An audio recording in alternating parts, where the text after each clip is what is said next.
Қазэосат ғарыш аппараты түсірген суреттер шетелдерге 116 миллион теңгеге сатылды. Бұл туралы Қазақстан ғарыш сапары ұлттық компаниясы президентінің орынбасары Айдын Айымбетов айтты.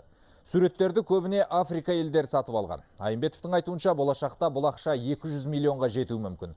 Ал мемлекеттік органдар үшін Қазгеосат арқылы алынған суреттердің құны 6,27 миллиард теңгеге шықты.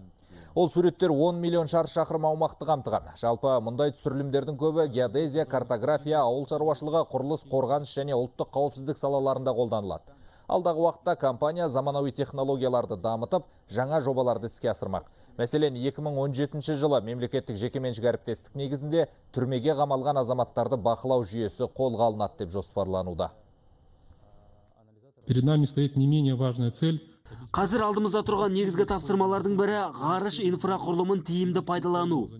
Соның арқасында экономикадағы мәселелердің көбін шешуге болады. Түсірілім жасаумен қатар басқа да ақпаратпен қамтамасыз ете аламыз. Сондай-ақ Қазақстан ғарыш сапары отандық 15 байланыс операторы мен ұйымдардың қажеттілігін қамтамасыз етіп отыр.